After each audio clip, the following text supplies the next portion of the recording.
Welcome to your chordal guitar lesson of the week. Today I'm going to show you my favorite chords from Dave Grohl and the band Foo Fighters in the hopes that you can take those chord shapes and those songwriting principles on chords and reinvest them into your own music. And halfway through the video, I'm also going to show you the number one rule that Dave Grohl always breaks with his chords and why it still sounds good. So let's start with probably my favorite chord from all Foo Fighters songs, and it's the opening chord from The Pretender. It goes like this.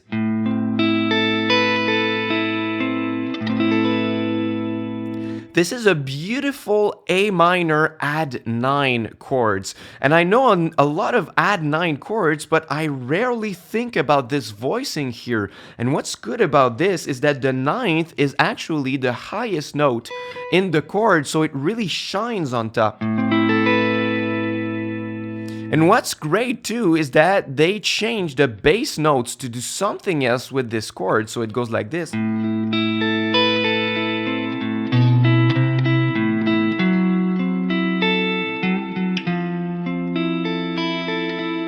So that's a great voicing because you can come from a lush A minor add 9 and go with just one finger to a F sharp minor 7 flat 5. That is really colorful too, by just one movement of your index again to a F major 7. So really lush chords with simple shapes by the change of one finger, so that's really good too.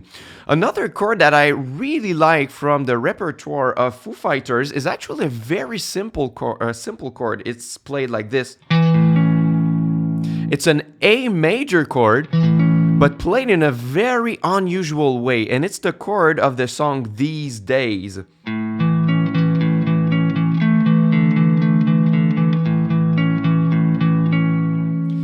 So in this chord, the lowest note of the chord is actually the middle note. It's the open fifth. And the note on the sixth string is actually higher than that open note here. So this is something that we don't often think about doing, to have some chords where the order of the notes is kind of the other way around, that the lowest notes are on the thinnest strings and the higher notes are on the thickest strings. If I were to play it here,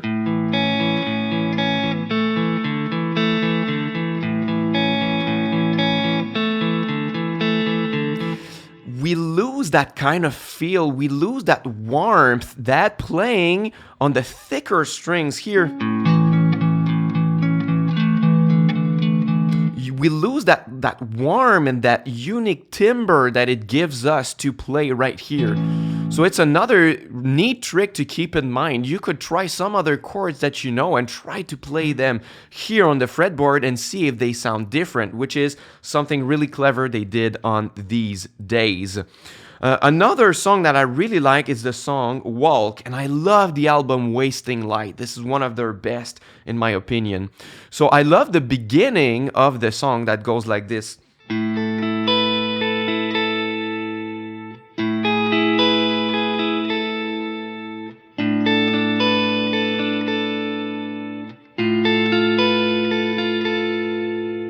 And what I love about this progression is that we have a small triad here that moves as less as possible, but we keep the open A under it. So it gives a totally different color to the triad. So the first one is an A sus2, which fits with the A bass note. But when I do this like this, I have an E major triad.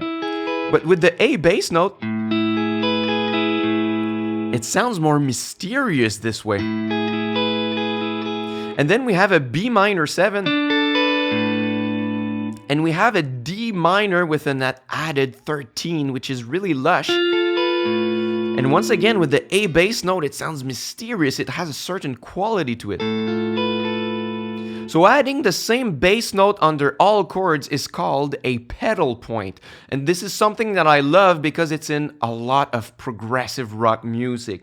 And what they did in this case right here is that after the intro, they play the same notes and the same chords here, but they integrate the real bass notes after it. So it has a totally different effect.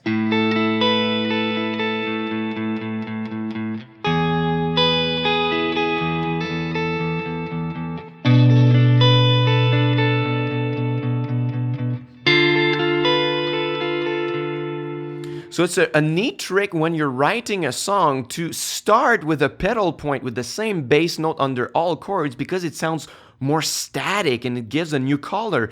And after a while, you can reveal the real bass notes and it makes that your song is progressing. So that's something really cool about this. And I said that I would tell you the number one rule that Dave Grohl is always breaking, and it's actually in this progression here. So the first chord is or could be an A sus2. But I'm not really calling this an A sus2 because the chord just stands alone really fine. In the context of the song, I don't want this chord to resolve to A major, right? That would kill the mood a little bit. So that's why I'd rather call this chord a A5 add 9 with no third. It's like a power chord with an added ninth. So this is actually the rule that Dave Grohl is always breaking because with common knowledge, the most important note of a chord is the third, because the third tells you if the chord is either major or minor. This is really important information in the chord. So is it major or minor? If you don't have the third, you cannot tell that. If you don't have the root or the fifth, the chord stays structurally the same most of the times. But when you're missing the third, you're missing important info. But Dave Grohl leaves the third out of the chord so many times, and this is just one example here. For example, in the Everlong, and it's in drop D, but I'm gonna play it in standard just so that we don't lose time. It goes like this.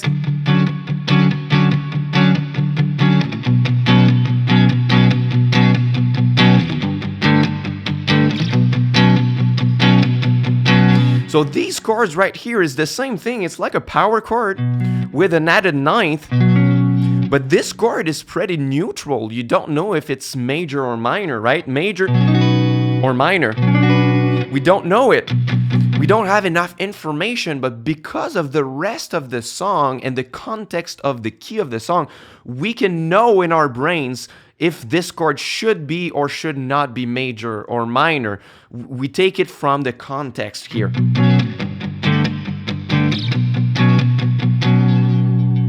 The chord, the opening chord of the song Times Like These, this is a good example like this.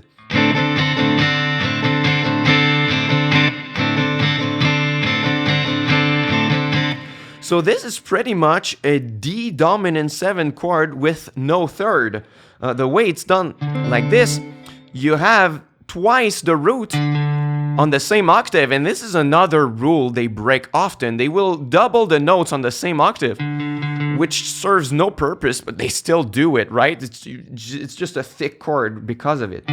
So you have twice the root, then you have the minor 7th, another root, and the 5th. So the third is nowhere to be found in this chord. But it still sounds big because of the shape here, right? And in many of the songs they wrote with open strings like Best of You or Learn to Fly, the same happens here. So for example, in Best of You,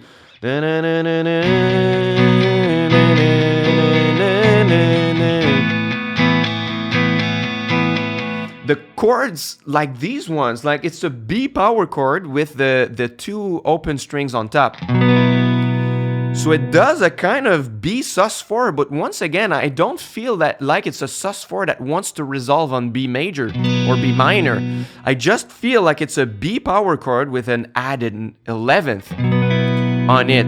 and the third is nowhere to be found. The next chord is an A with an added ninth, but no thirds in it. And then even in the chorus,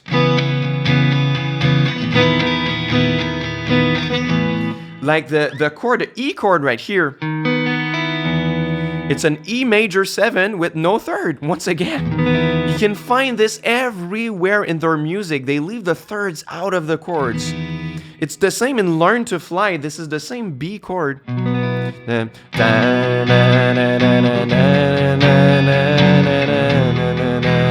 Like this. So you have the same B chord with no thirds. Then we have the F sharp chord, and we mute the note on the third string so that we don't hear it. And it just does a neutral chord without any thirds. Because if we open the third string, oh, it does something totally different. Maybe they're gonna play it like this.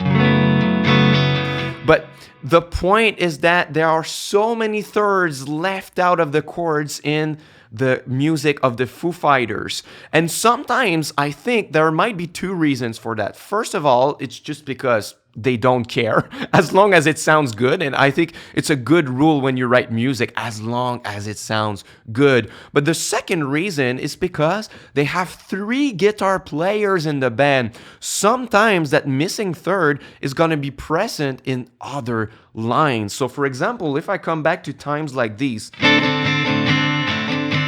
yes, there are no thirds in this chord, but there's another guitar player playing some. And there you go, your third is here. So on top of this chord, you have the third that is missing in other parts. So when you have 3 guitar players in your band, that's a good thing to leave some information out of the chord so that it can sound fuller when 3 of the guitar players that are playing at the same time. If each 3 players were playing full chords full of extensions, maybe that would be too much for the needs of the arrangement of the song, especially because it's rock and you really go into it, right? So I hope this gives you many ideas for your own practice, for your own chords and your own songs, to take some lush chords like this with added ninth, or thinking about making chords in reverse order when the lowest note is not on the lowest string, right? Like this one, or using pedal points to make your song progress in different ways, or to leave the third out of the chords to make something different. So you have lots of ideas that you could use in your own practice here. So thanks for watching my lesson, and if you are new on my channel, I am giving my new viewers a free mini course on ambient chords. So if you like some of those clean chords that we've played in this lesson, in my free course, I teach about spread triads, which are very, very useful chords to make this kind of clean music on your guitar. So if you're interested, this is on the first link in the description box to enroll, and this is free. This is my gift to you to thank you for watching my lesson all the way through. So thank you very much, and until next time, au revoir.